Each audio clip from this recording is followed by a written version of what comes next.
तुम्हें टॉप 1% लोगों में आने के लिए सबसे पहले तुम्हें अंदर से स्ट्रोंग इंसान बनना पड़ेगा।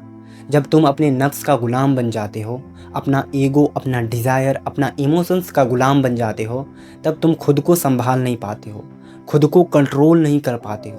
तुम्हारे अंदर डर, इनसिक्योरिटी, अकेलापन भर जाता है।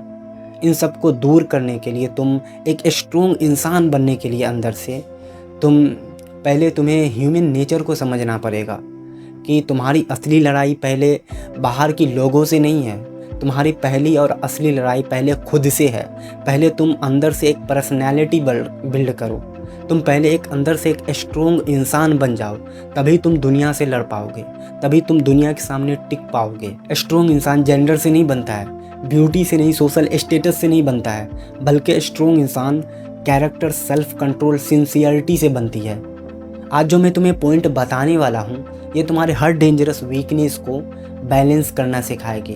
अगर तुम हर बार की तरह सिर्फ वीडियोस देखने आए हो और वीडियोस देखने के बाद कुछ एक्शन नहीं लेते हो, आप सीरियस नहीं हो, तो यू कैन स्किप नाउ, आप जा सकते हो। अगर आप सीरियस हो और वीडियोस देखने के बाद आप एक्शन लेने की सोच रहे हो, तो आप बने रहो। सबसे पहला पॉइंट है आइडेंटिटी। सबसे पहले तुम ये क्लियर करो कि तुम कौन हो, तुम किस पर्पस के लिए जी रहे हो। ह्यूमन ब्रेन को एक स्टेबल आइडेंटिटी चाहिए होती है। अगर ये इंटरनली कन्फ्यूज्ड है कि मुझे किस डायरेक्शन में जाना है, तो तुम्हें एंजाइटी, ओवर थिंकिंग, कन्फ्यूज़न बढ़ती ही रहेगी और तुम हर एक दूसरे इंसान पर इन्फ्लुएंस होते रहोगे। हर एक दूसरे इंसान के कहने पर तुम अपना डायरेक्शन चेंज करते ही रहोगे। इसीलिए तुम सबसे पहले डायरेक्शन क्लियर करो कि असल में तुम्हें जाना कहाँ है। दूसरा पॉइंट है इनर बिलीफ। तुम्हारा अगर डायरेक्शन क्लियर हो भी गया, तो तुम्हारे अंदर एक स्ट्रोंग बिलीफ होना चाहिए उस काम पर। तुम बाहर से बहुत ही स्ट्रोंग दिख सकते हो, लेकिन तुम्हारे अंदर इनसिक्योरिटी, फियर और कन्फ्यूज़न से भरा होता है। तुम नेचुरली अकेलेपन और फेलियर से डरते हो। इसीलिए तुम अपने अंदर एक स्ट्रोंग बिलीफ बनाओ। स्ट्रोंग बिलीफ होना चाहिए तुम्हारे अंदर। तीसरा पॉइंट है डिसिप्लिन। तुम कोई भी काम को इम्पोर्टेंट तो मानते हो, लेकिन करते नहीं हो। मान लो तुम जिम को इम्पोर्टेंट मानते हो, तुम जानते हो कि जिम जाने से बॉडी बन जाएगी, हमारी हेल्थ अच्छी हो जाएगी, लेकिन तुम जाते नहीं हो। तुम्हारे पास स्ट्रोंग बिलीफ है कि तुम्हें जिम जाने से अच्छी बॉडी बन जाएगी। तुम्हारा डायरेक्शन भी क्लियर है कि तुम्हें जिम जाना है, लेकिन तुम एक्शन नहीं ले पा रहे हो। तो इसीलिए तुम्हारे पास डिसिप्लिन होना चाहिए किसी भी काम को करने के लिए।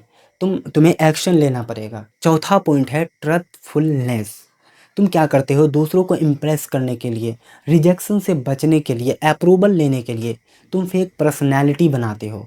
तुम्हारे अंदर कुछ और, बाहर कुछ और। ये फेक पर्सनैलिटी मेंटेन करना बहुत ही मुश्किल होता है और इसके वजह से तुम्हें गिल्ट और एंजाइटी फील होता है।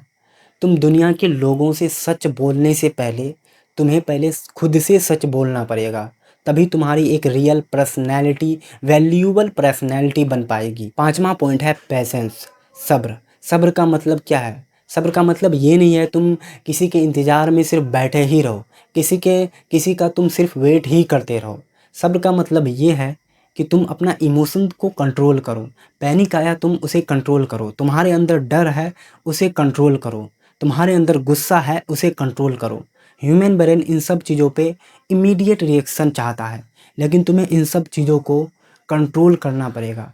स्ट्रोंग इंसान वो नहीं है जो इमोशन फील ही नहीं करता है।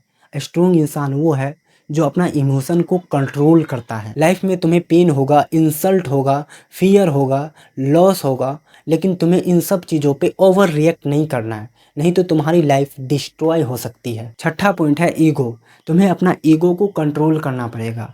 इंसान का ईगो क्या चाहता है? हमेशा अटेंशन चाहता है, वैलिडेशन चाहता है, और इससे क्या होता है? जेलेसी पैदा होती है, कंपैरिजन होता है, इनसिक्योरिटीज़ बढ़ती है। कभी कभी तुम सुनो और एक्सेप्ट करो, मुझसे गलती हो गई कह दो और आगे बढ़ जाओ। सातवां पॉइंट है सेल्फिशनेस। तुम सेल्फिश मत बनो। तुम कभी कभी बिना फ़ायदे का भी किसी का मदद कर दिया करो। इनसे जो तुम्हें खुशी मिलेगी ना, वो और किसी भी काम में नहीं मिलती है। तुम हमेशा ये मत सोचो कि मैं किसी का मदद करूँगा तो मुझे इसके बदले कुछ मिले। तुम बस ये सोचो कि तुम मदद करने के काबिल तो हो। आठवां पॉइंट है fasting. Human brain instant dopamine addict होता है। ये हमेशा इंटरटेनमेंट चाहता है, हमेशा फूड चाहता है, हमेशा स्क्रॉलिंग चाहता है। फास्टिंग से तुम्हारा सेल्फ कंट्रोल बिल्ड होगा। ये तुम्हारे पेशेंस को ट्रेन करेगा और तुम्हारे माइंड को बॉडी के ऊपर कंट्रोल करना सिखाएगी। 9 नंबर का पॉइंट है चेस्टिटी, पावरफुल डिज़ायर को रेगुलेट करना। ह्यूमन फिजिकल डिज़ायर बहुत ही पावरफुल फोर्स होता है, इसीलिए तुम ऐसी वीडियोस देखने से बचो जिससे ये अनकंट्रोल्ड हो। अगर ये अनकंट्रोल्ड होगा तो तुम्हारे अंदर emotional damage, manipulation, addiction create कर सकता है, इसीलिए तुम इन्हें बैलेंस करना सीखो। फाइनल पॉइंट है रिमेंबर, तुम अपना गोल को हमेशा याद रखो। तुम जो कर रहे हो वो हमेशा तुम्हें याद रहना चाहिए, क्योंकि इंसान का जो माइंड है हमेशा अलग अलग थॉट्स से भरा होता है।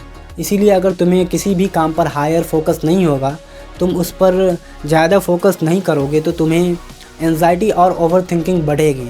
इसीलिए तुम्हें पता होना चाहिए कि तुम कर क्या रहे हो और तुम्हें उस काम पर पूरा फोकस होना चाहिए, हायर फोकस होना चाहिए उस काम पर। अगर तुम आज से ही ये सारे पॉइंट्स को अपनाने लगोगे तो तुम ऐसे इंसान बन सकते हो जो नफ्स का गुलाम ना हो, जो इमोशन से कंट्रोल ना हो, जो ईगो से अंधा ना हो, जो फेक आइडेंटिटी न जिए, जो डिफ़िकल्ट टाइम में टूट न जाए, जो पावर मिलने पर एरोगेंट ना हो, जो वीकनेस में होपलेस ना हो। इसीलिए तुम अपने नफ्स का, ईगो का, डिज़ायर का, इमोशंस का गुलाम मत बनो, उनका मास्टर बनो।